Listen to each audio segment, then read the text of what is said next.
This is Matt Rosen, and this is The Grit Mindset with me, your host, Matt Rosen. The mission of The Grit Mindset is to inspire and empower our listeners by delving deep into the journeys of those who have faced significant challenges and emerged stronger. Through authentic conversations, we uncover the mindsets, strategies, and lessons that have propelled these individuals to overcome adversity and achieve success. My aim is to provide actionable insights and real-world advice to help our listeners cultivate their own grit and navigate their personal and professional lives with confidence and resilience. Hello, everyone. Welcome to this week's episode of The Grit Mindset. You're on with Matt Rosen, your host. Here with me today, this is the first time I have family on the show. I've got my brother-in-law, who's a serial entrepreneur, and he is the owner-operator of Flatout Logistics. Welcome, Donnie Lopez. Hey, thank you. Thanks for coming on the show, man. So what's Flatout Logistics? What kind of stuff are you doing these days? Well, Flatout Logistics, we're doing a Sprinter van logistics company where we're operating hot shots, white glove, and anything expedited. Yeah. We're willing to even do advertising and marketing for it as well, wrapping the Sprinter van, anything like that. Whatever works for your company, we'll make it happen. So you need something moved fast, same day? Same day, next day, all over the United States, we'll do it. We have other companies too that we're adjointed with that we could take bigger packages if we needed to, other than just the Sprinter. So right now we're trying to stay local for the most part, but just working on anything logistics and hoping to build right now and to build partners and company, to build other people to help. No, that's awesome, man. Well, we'll make sure we put a link to the logistics company out there, but let's kind of talk about your story. I have the pleasure of knowing you for a while now, but maybe if you could share with the audience, maybe a little bit about your upbringing, kind of what got you on this path to kind of owning your own businesses. Well, when I was younger, obviously had a lot of hard times growing up. My parents divorced when I was really young age, about 5, and my father was a coach, and so we moved around a lot. I think I was at something like 14 or 15 schools by the time I was in 8th grade. Oh, wow. Just here in Texas? Just here in Texas. Yeah, he was always moving almost year to year. Back then, it was pretty common to do that, like I said, because a lot of these schools, what he was doing for baseball and football, these coaches stayed for a number of years. You wouldn't be unheard of them being there for 20, 30 years. So trying to move around like that, we ended up here in the DFW. And we ended up here in Richardson, I want to say in 89. And so I always tell people that I remember when 75 was a 2-lane highway. And so it was always under construction, and it's still under construction. But for the most part, I had a really good upbringing for the most part until about as I got around 13. Things got a little hard. Me and my dad hit some hard times. And we had to have been separated for a little bit. While that happened, I ended up being taken in by a family and doing that. So I had the ability to do some of the things that I wasn't capable of at the time. It gave me a mindset to really focus on what I wanted to do and the possibilities of what I could do. I don't think if I would have been brought up this way, I think I would have had some hard times. I think I would have steered off in a different direction for the most part. But for the most part, my mom, Ann Pickle, she ended up taking me in and bringing me to the right direction that I needed to be. And it helped out in life. It steered a path for me. I want to say that the fire was always there. It's never gone. But leading up to that, that's what paved the path for me to want to really execute and to be not only an owner, but to be a person of, I'd say, of importance. And I don't just mean to be important, but especially in the workforce. When you're working, a lot of times your work ethics, they have to be up to snuff, if you would per se. A lot of times people don't work as hard as they used to. I'd say for that mindset, you wanted to work hard when you were younger because the word got back out to your parents that you weren't working hard. Yeah. And God forbid that, Miss Johnson down the street realizes that you weren't doing well. Yeah. And, that gets back to her and she tells your dad. Yeah. So back then, it was a little bit of just wanting to do well, because the thing is you didn't want anybody to get back that you were lazy or you couldn't complete a task. Yeah. So I got to ask, I probably went to like 7, 8 different schools in 13 years. You said 14, 15 schools. Man, what was that like having to just adapt? So adapting wise, I'd say it wasn't hard, but the thing was I was likable. I was always able to carry on a conversation, talk to people. It was easy to make friends. So I do realize how I was able to adapt that into the business world as well too, because you have to talk to so many different people.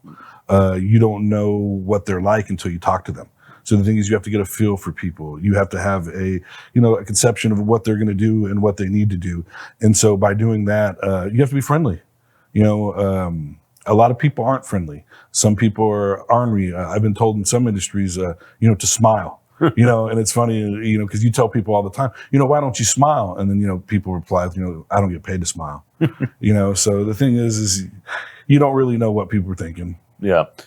All right. So, you grew up moving around, got brought into, obviously, my mother-in-law's home, finished out high school. And talk about some of the early years getting your career started. I know you went off to school for a little bit, and talk about that. Yeah, man, going off to school, obviously you don't know really what you're wanting to do at the time. In my mind, I was playing sports still, and it was the sports aspect. I played football and baseball. And so playing sports was, it was predominant because like most people say, sports helps you with leadership roles. It helps you communicate. It helps you work as a team leader. And the thing is those equivalent to a lot of things that we do in business. And those help you to move around. And a lot of times companies want to make sure that you can be a team player and that you do work hard with other people. And so they like to see how that's going. Yeah, as per se. So what was your first career? Where'd you get your start? Oh, man. So you had a lot we were talking about earlier. Yeah. So I had ambitions right off the bat. I wanted to be a professional umpire. Okay. After baseball. For baseball, right? Yeah, after baseball, completed and stuff. I ended up going to professional umpiring school. I did really well. We stayed there. I was able to meet a lot of connections and stuff. The only bad part about it was that was the year that Major League Baseball went on strike. So unfortunately, they didn't take any of us. But we were able to perform some of the duties of the other umpires that weren't coming across the line. And so we were able to do some minor league games, and we were able to do some of the spring training Major League Baseball games. What was it like being an umpire, especially when you make a bad call? Oh, the thing is one thing I learned a long time ago is you can't have rabbit ears. Yeah. I'm going to equivalent everything to business because we're that's what we're focusing on. But what that means is you can't have large ears to hear everything. Because the thing is during a game per se, they're going to be yelling everything at you under the sun because either it's a bad call or it's a good call or it's the other team that is not favorable of what you're saying. Yeah. And the thing is, you want to tone that out. And the thing is, you don't have to hear what these people are saying because you're more focused on what's going on around you in the game. Yeah. As in business, the same thing too. You don't want to have big ears. You don't want to listen to all the negative that people are saying about you or the things that you can't do. And so the thing like that is you need to close all that out and be more focused on what's going on in the present. Yeah. So did the umpiring bit for bit, and then where'd you head after that? Man, so umpiring after that it wasn't there. I ended up just no opportunities in the field. No opportunities. The thing was they had given almost 50 umpires early retirement, and I think one of them took it. Yeah. The thing is it's a longevity in that career, and who would want to leave? Yeah. Your job every day is to umpire a Major League Baseball game. I think there's 162 games a year, and the thing is you're on a 5-man crew. There's a 4-man crew, but you have a 5th, and y'all rotate. So I'm going to think that hypothetically you're doing, I think, something like 20 games behind home plate, theoretically, throughout the whole year. Yeah. And then you also get a week off, depending on how that rotation is. So it's a great gig if you can get it. So it's a great gig if you can get it. But eventually, I had to be more realistic. I had to think of bigger and better goals and something to move forward.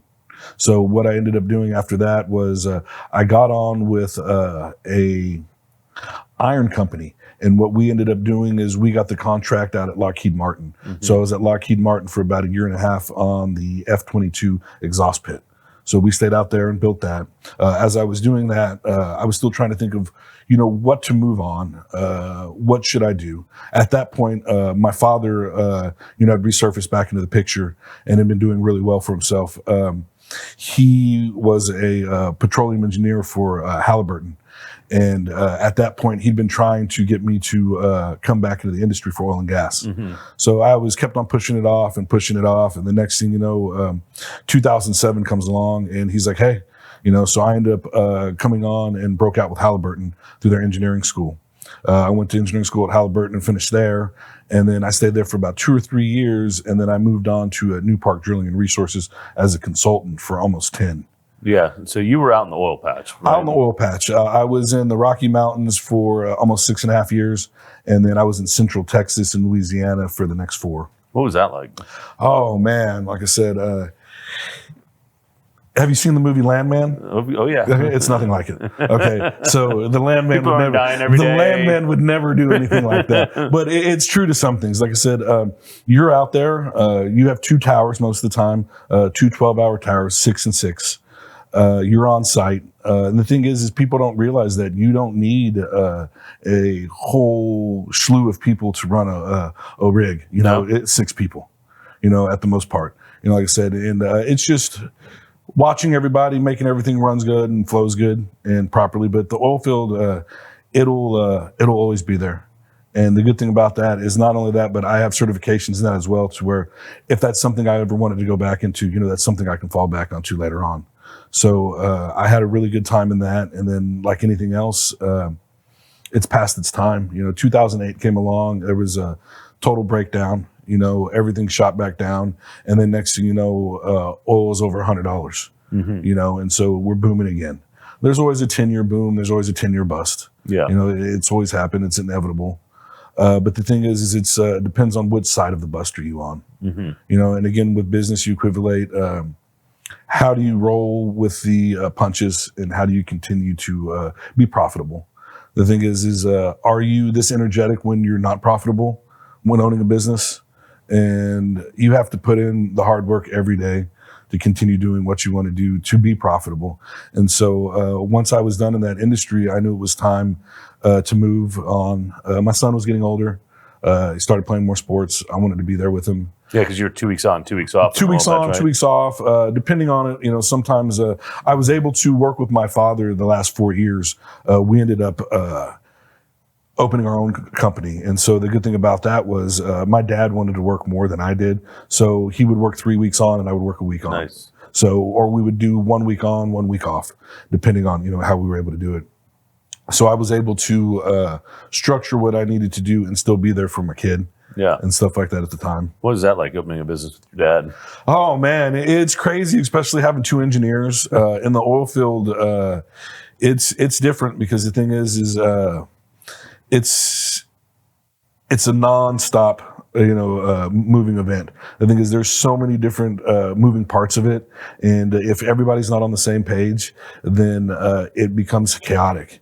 And you can just only imagine when things become chaotic, you have a father-son combo going at it.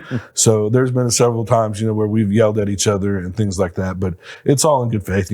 He was definitely the senior engineer on most of this stuff. So he always knew what he was doing. But most of the time it was just me, wanting to yell at him. So anything, with a father, son, or any type of a family member that you have, it's hard to work with them, but you make it work. Yeah. Yeah. So oil busted. Then busted. Well, it didn't bust. It came apart. It started picking back on. It's just that at some point you get tired of not being home in your own bed every night. Yeah. And it takes a toll on you. I was flying from Dallas to Denver, from Denver to Rock Springs. And then Rock Springs, I drove like another hour and a half. And then I did that, 2 weeks on, 2 weeks off for, I want to say 4.5 years just for that, to Wyoming back and forth. So again, the frequent flyer miles are great. The Admirals Club and stuff like that. Those are all good things, the perks of the industry and stuff. But it got to a point where I was tired.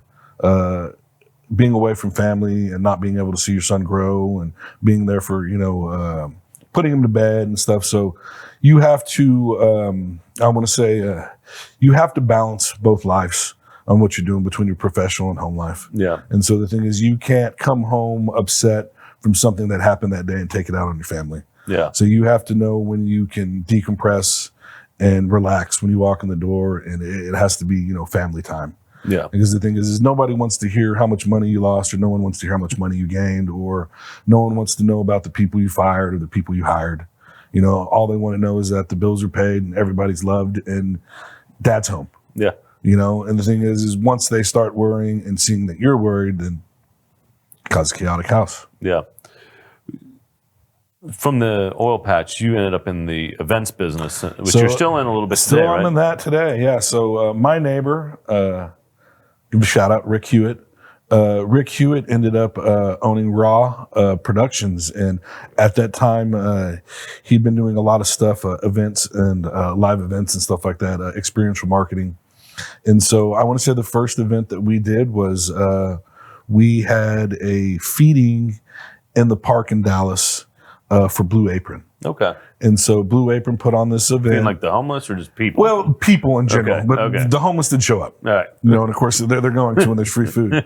But we showed a movie out there, and we brought it to the community, and they ate it up. They had a great time. Yeah. Blue Apron was able to sign people up, promotions, everything like that. So once I did that, it was pretty easy, load in, load out, setting things up, managing people, prioritizing, things like that, things that I'd already been good at. But events are pretty chaotic. Like, what was the most challenging one you had to put on, and why? So I'd say most challenging was I did Will Smith's 50th birthday in the Grand Canyon. Okay. So Will Smith turned 50, and he decided that, hey, I want to jump from a helicopter into the Grand Canyon. I was doing that event right there for, I want to say it was Toto Productions out of New York. And so what we did was we set up an entire area that was completely dirt in the Grand Canyon, obviously, and what we did is we made an entire city, basically. It's almost like Burning Man, but pretty in the much. Grand Canyon. And so the thing is we had, I want to say they're like, imagine snow globes, giant snow globes. And we had like 2 of them to where people could go inside these globes and like hang out.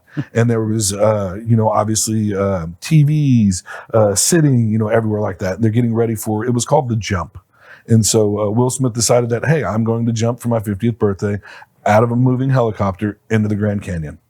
And you had to set up. And so we set up everything. And the thing is he bussed in, want to say 250 of his closest friends. So not only did we have to have them flown in, we had to have them Greyhound to the place. Then his closer friends, we had limos or, sedans pick them up as well. Mm-hmm. And so just the magnitude of all that, having there everywhere, all of his family was there, Jada, the whole family.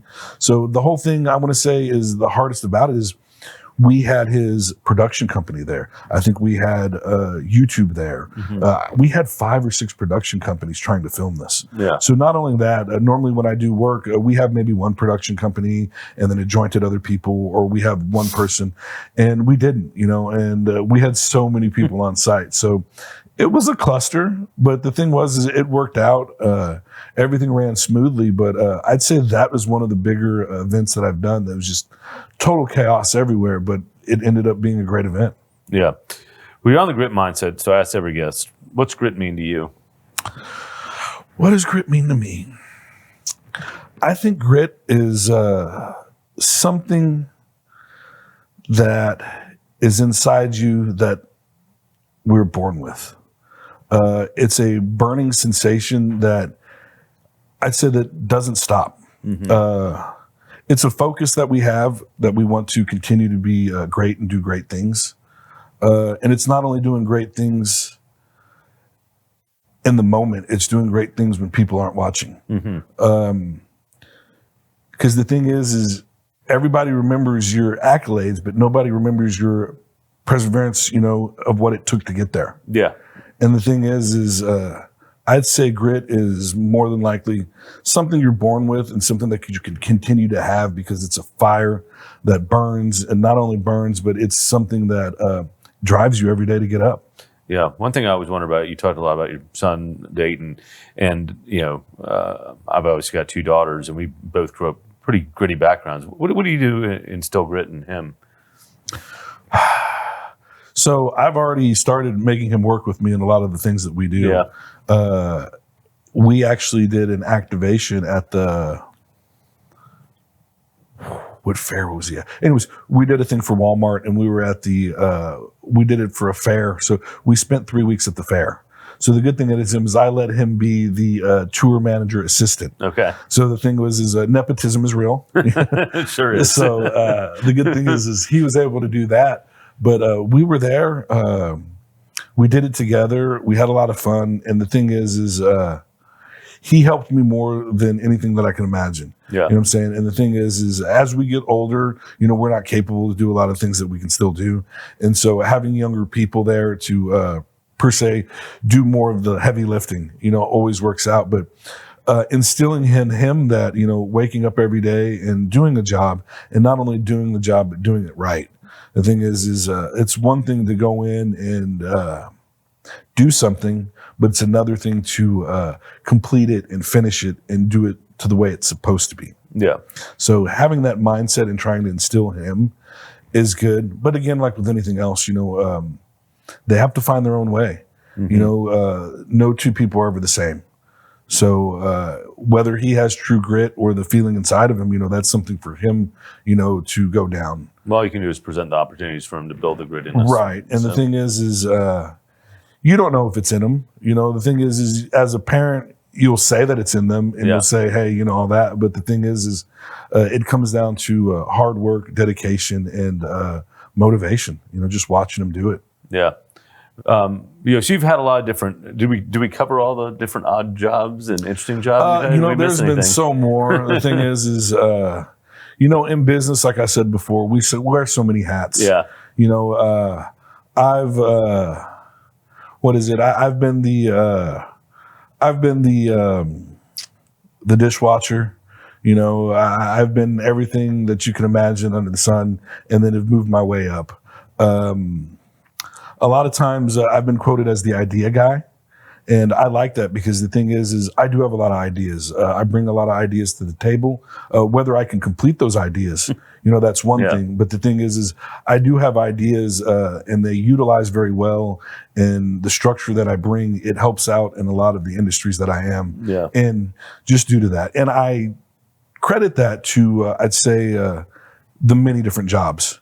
And the thing is a lot of times people say, oh, you should be at a job for so many years, you shouldn't leave that many jobs. But the thing is people don't understand the situation that you're in or the opportunities that come about. Mm-hmm. Sometimes you surpass people in managerial or just surpass people in life in general. And so you're on another path, or you're just going for something greater. Yeah. And then you obviously have an interesting hobby that's worth talking about. I find pretty gritty, and that's now a professional arm wrestler. Talk about that. So, I got into arm wrestling about 1.5 years ago. Again, as we get older, it's a lot of things that we don't get to do anymore. So I'm not able to run as fast or jump as high as I did anymore. And so I got into arm wrestling. I started training with a bunch of guys out of Arlington, the High Texas Pullers. You can find us on YouTube. But we end up doing a lot of events. We help events too as well. We did one for Rick Parlett out in Tyler for Pulling for Special Kids. Cool. So they did an event out there where we ended up, I want to say, bringing in about $13,000 for the event.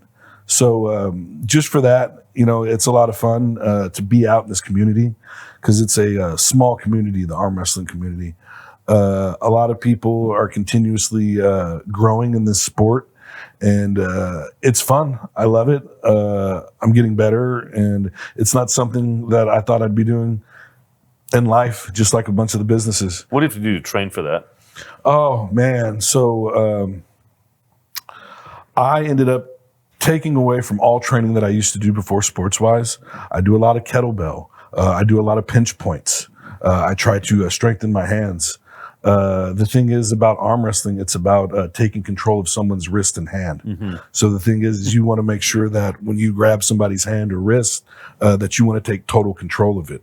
So the thing is now basically it's weird because I've got so much arthritis from doing this.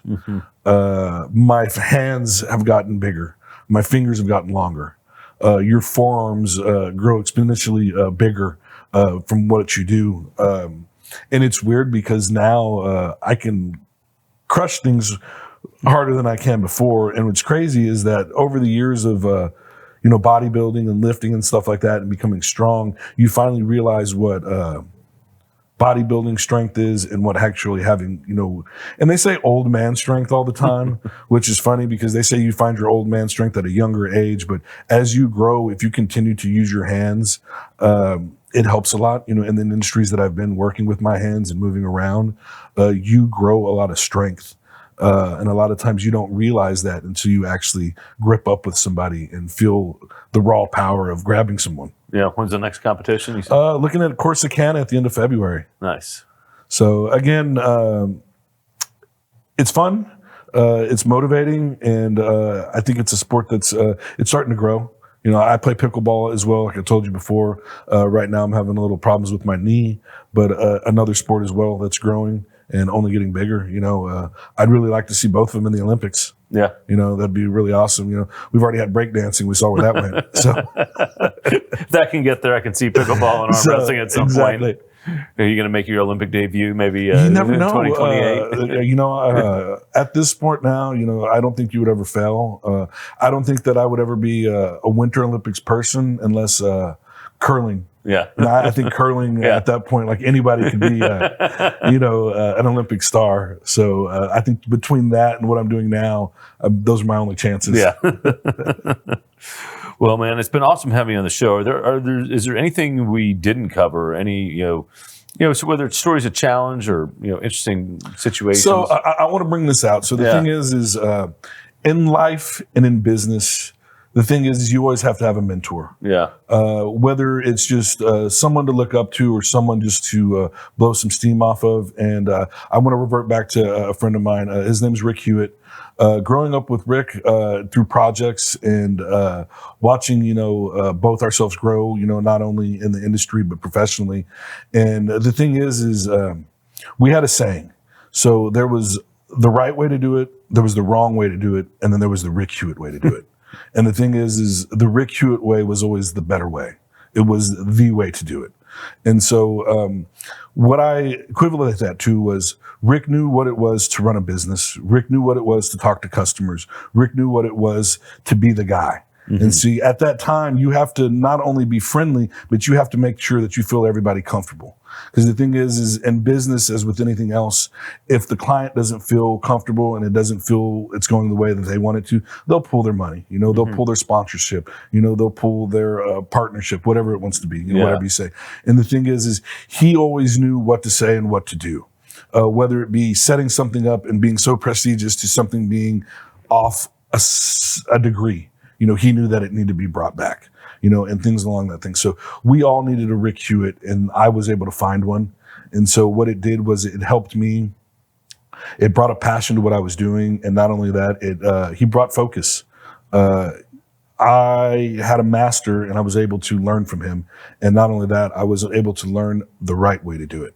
And so when you learn the right way to do it, everything else factors out. Because the thing is, it should come easy after that. Rick's brought me to the point to where I need to be in life, professionally. And the thing is he helped me to what I needed to know and what needed to be done. And he helped you get your start, and you've kind of gone on your own and done your own production since working with him. Correct. So not only did he mentor you, he was okay stepping aside and let you shine. He has. And the thing is since we've also done that, we've also done a joint stuff together now that I own my own company. So we bounce things off of each other and stuff like that as well, too. And professionally, he's my mentor still. Whether or not you exceed anybody or anything like that, you always have to have that person that you talk to. Yeah. The thing is you have to bounce ideas off. You have to be centered and grounded, because if not, then who do you talk to? You can't talk to yourself all the time. You're not going to have all the right answers. Right. You know, and the thing is you don't need to talk to like a therapist. I don't mean in that sense, but you need to have a business therapist. You know, someone that's been through there, and that's Rick been for me. And so the thing is I feel that everyone in the business industry or any type of industry needs to find that one leader and that person that can push them to the next level. Someone that knows more than them. Someone's been there, done that. Correct. No, that's great. Any other, as we're running out of time here on the Grit Mindset, any other closing thoughts for our listeners? Work hard. Don't stop. Work doesn't sleep. Once you become stagnant in what you're doing, move on. If you no longer love what you do, then find something else. Yeah. Yeah. Life's too short to work for somebody else and make the millions of dollars while you're struggling. Yeah. I always say life's too short to work for people you don't like working with as well. Yeah. So the thing is, continue to fight the good fight. Yeah. Yeah. Donnie, man, thanks for coming on the show, sharing your story. Super inspirational. You've been through a lot, and congrats on the latest business, Flatout Logistics. I'm sure that's going to be a great success. For our listeners out there, hopefully you took some lessons away from Donnie's story. And until next week's episode, stay gritty out there.